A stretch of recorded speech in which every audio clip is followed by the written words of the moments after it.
Windows let in light, warm your home, and provide you with a peek at the outside world. Unless, of course, you've been living with drafty old windows that provide a less than picturesque view.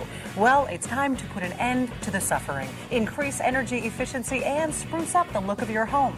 Today, we brought together some of the top contractors that will tell you about the advantages of a tempered window, how to cap your window's leak potential, and how too much leveling can make your window crooked. These are 10 things you must know about replacing windows.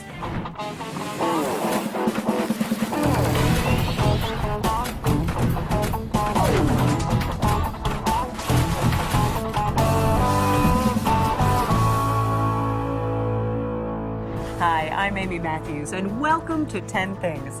New windows are an attractive, potentially profitable addition to your home. But before you go shopping, you'll want to know exactly what size windows you need, or you could end up wasting a lot of time and money. Find out why in the 10th thing you must know. Knowing the rough makes the job easy.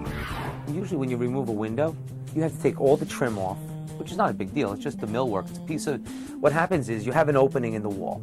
You stick the window inside, and you lock it with what we call trim. On the outside, usually we put extruded aluminum around, and on the inside we put wood. And those two pieces of wood from both sides lock the piece of glass that's in there.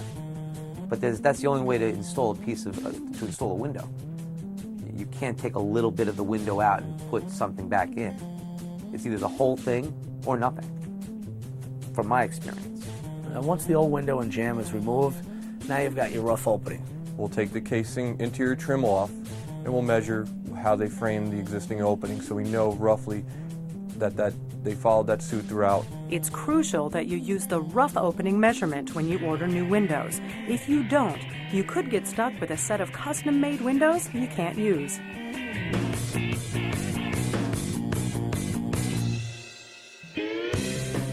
If you've determined you want to go with a new construction window, okay, and you don't want to go through the complete mess of taking all the molding down, so on and so forth, you can typically measure interior of the jamb and add about an inch on both sides to an inch and a half. Now there's a little flexibility there, but new construction windows, you're not ordering custom windows.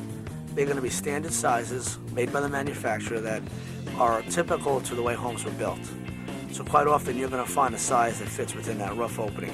You want to make sure you measure real well when you're ordering your windows, because it's happened that people will order the windows, if they're replacement windows, and they're just a hair too big.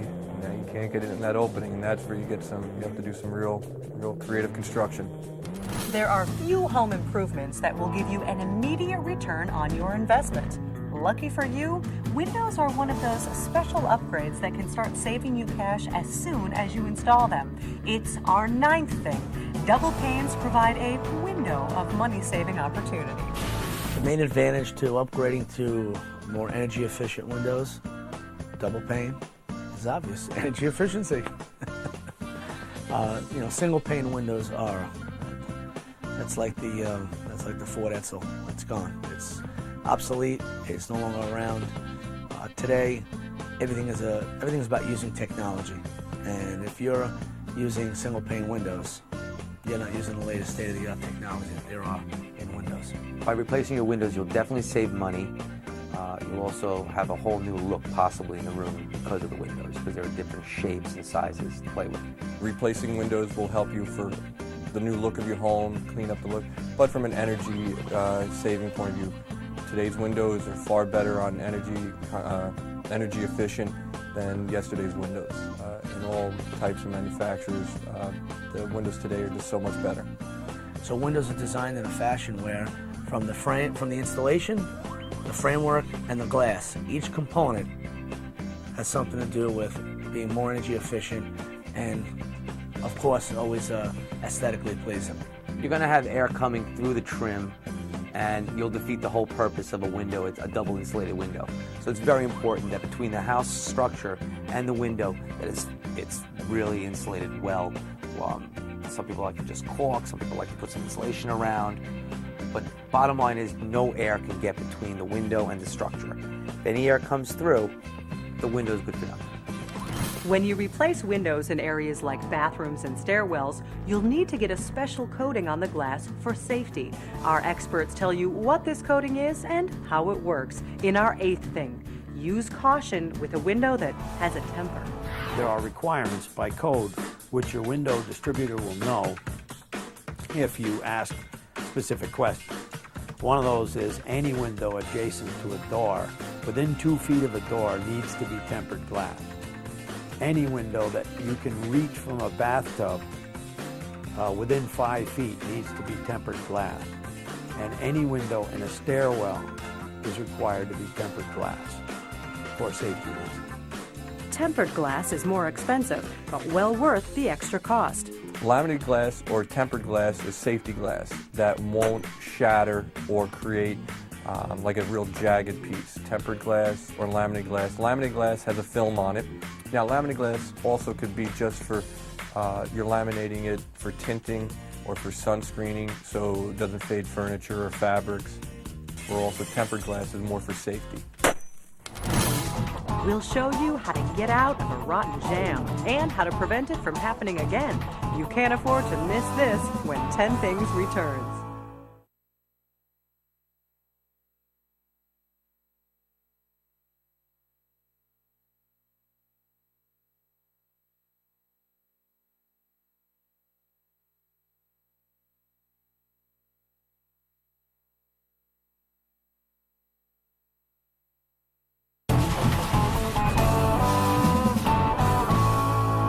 Welcome back to 10 Things. There are some jobs that are truly for the do-it-yourselfer, and there are others that are for the do-it-yourselfer and a friend. Window replacements happen to be the latter, and you'll find out why in our 7th thing you must know. Find a friend and forget disaster. It's good to have a second pair of hands here. This is when you're installing windows. It's one of the things I don't recommend doing alone, because you're going to want one person on the outside of the house, you're going to want one person on the interior of the house. The person on the interior will be the person directing the level, the plumb, and the shimmy. The person on the outside will be holding it in place and ready to fasten it. I would always have another person helping you if that's good. One, if you can do that. And if it's possible, one to stand outside and one on the inside. Because don't forget, you're passing this through an opening and somebody's got to take the weight. Unless you're willing to drop the window on the ground, you should really work in tandem with another person on the window replacement. Dropping the window isn't recommended for obvious reasons. If you do get stuck removing a window alone, there's a better way to get the window out. If you want to make your life a little easier, you can take out the window components so that you don't have one big window, and it really depends upon the size of the window. You're going to have to tear off all the trim around your window to get at the jamb. Unless you're extremely attached to your old finish work, you should plan on replacing it. Find out why in the 6th thing. Put a little trim in your budget. I wouldn't save the trim because often you'll get a much better finish. You can never, you're going to put in a brand new window, pay a lot of money to buy and install it, and then you're going to finish it off with some old piece of trim. I don't think so. You want to splurge the extra $25 for the material and finish it off nicely. When you purchase new trim, take advantage of the opportunity to get trim that's customized to match your new windows. If you speak to your supplier and ask for sources, typically you can get any species of material made to your specific trim. It may get expensive if there are special knives involved. Knives meaning the cutters that would make the profiles for the trim, but it is available. After you get your old window out, you want to make sure your new window is installed in a frame that's going to last as long as the window does. Find out how to make sure this happens in our 5th thing. Nobody likes a rotten jamb. Before you install your window, check the rough opening. Make sure there's no rotted wood. This is your opportunity to fix things. You don't want to put a window into a bad situation. You want to make sure your rough opening is solid and there's no rotted wood or anything like that. I mean, if you find that there's rotted wood and you don't fix it, you're defeating the purpose of putting in new windows. You're putting in, basically you're waxing a car with rust all over it. Doesn't make sense. you want to make sure that you've got a good, solid, rough opening to install your windows in. If you do find rotted wood, replace it. Cut it out, replace it, and make sure you're in a good position at that point. And if you missed anything, just log on to DIYnetwork.com for a complete list of the 10 things you must know, as well as additional tips from our experts. Find out how shims can actually ruin the level of your window. It's an insider tip you don't want to miss when 10 Things returns.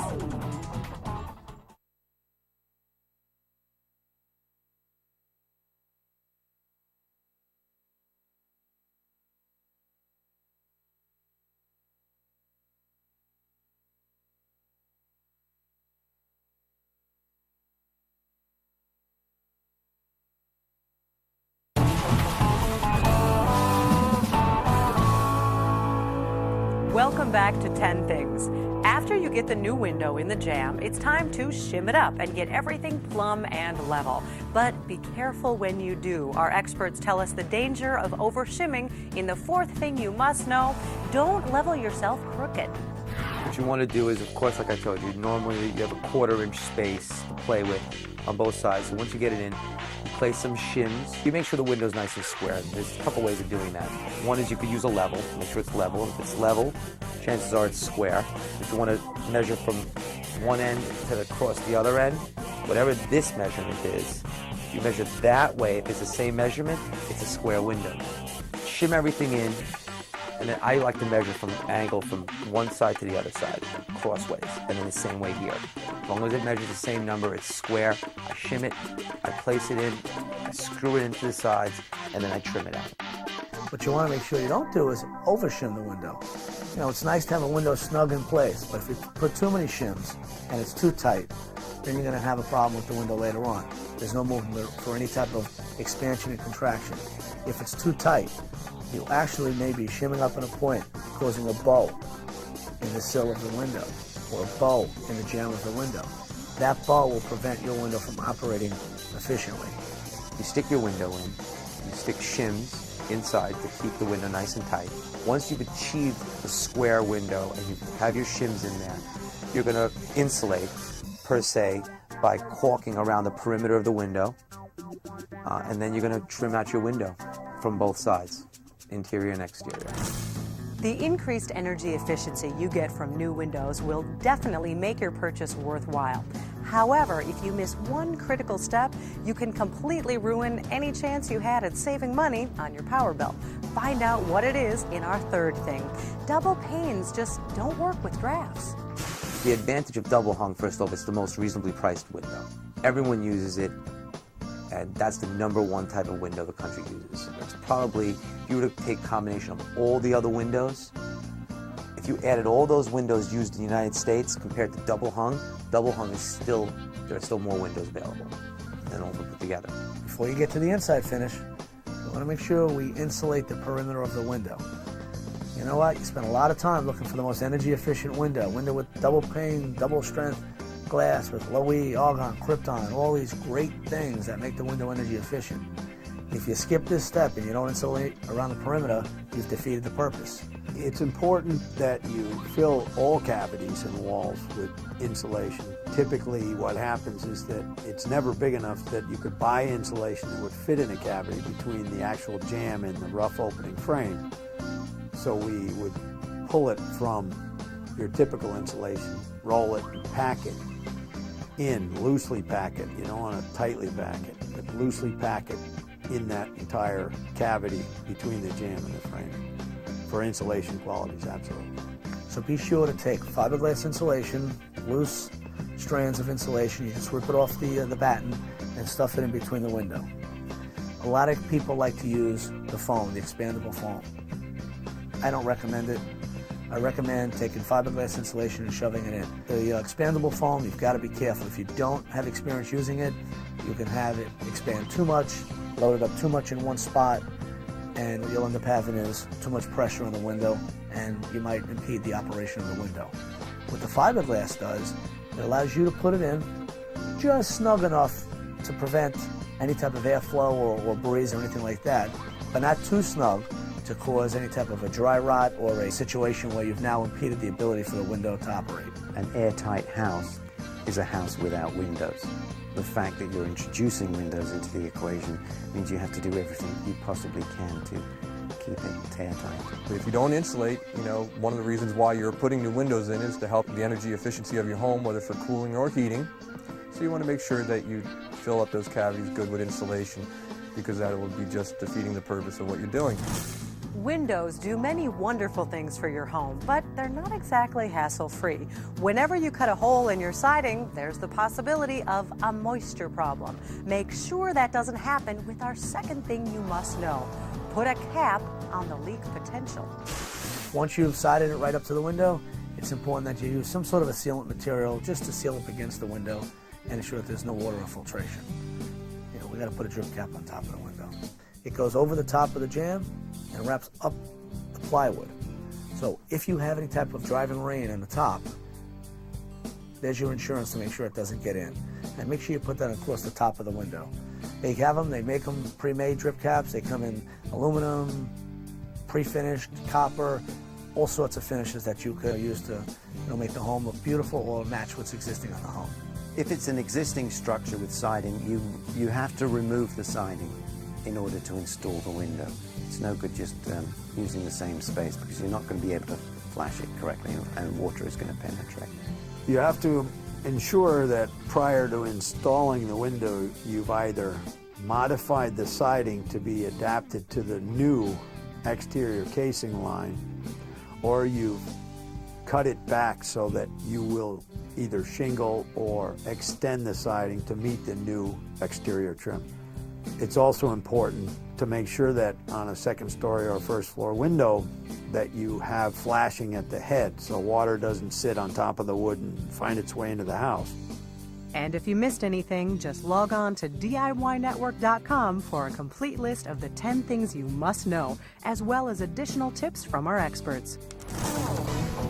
You know how to use a level, but do you know where to put it on your window? Learn the importance of finding the right spot next on 10 Things. You don't want to miss this.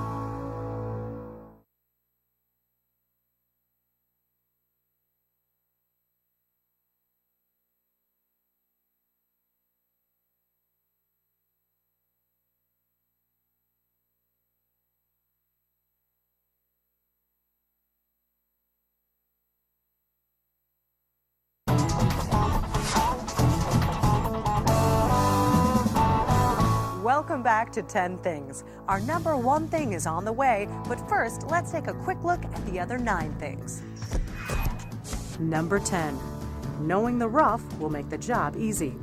Measure the rough opening to ensure you get the proper size windows. Number 9. Double panes provide a window of money-saving opportunities. In addition to improving the look of your home, new windows will also save money on your energy bill. Number 8. Be safe with a window that has a temper. Tempered glass is not only a good idea in hazardous areas, it's also required by building codes in most places. Number 7. Find a friend and forget disaster. Don't try to remove and install a new window without the help of a friend. Number 6. Put a little trim in your budget. Don't waste time trying to save your old trim. Replace it when you install your new window. Number 5. Nobody likes a rotten jamb. Check your window jamb and make sure there's no damage or rotten wood before you install the new window. Number 4. Don't level yourself crooked. Make sure you don't over-shim your windows or they may not work properly. Number 3. Double panes don't work with drafts. Proper insulation is key. Without it, your energy-efficient windows are worthless. Number 2. Put a cap on the leak potential. Always use a drip cap to prevent your new windows from leaking. Making sure your window is plumb and level seems like an easy task, but if you don't listen to our experts, you might find yourself a little bit out of alignment. Find out why in our number 1 thing you must know. Put your level on the spot. You want to shim from the bottom. Place your shims underneath first and get the sill, and then put your level down the side of the window. And sometimes you can eyeball the the reveal around the window where it meets the brick so that you can have it front to back and then just check it with the level. But you can't put the level just anywhere on the jamb. It has to be in a specific location for you to get the proper reading. Use a 2-foot level if you can get it on the sash itself, or use a 2-foot or 4-foot level on the outside jamb of the window. A lot of windows will give you actual notations on the jamb and the window itself to where you can put the level. Basically, when the window was built, it was built in a way where there's certain points that are made for leveling the window off. Look for those on your window. And there you have it. You now have the skills to beautify your home and save money on your energy expenses. Good luck installing your new windows, and we'll see you next time on 10 Things You Must Know.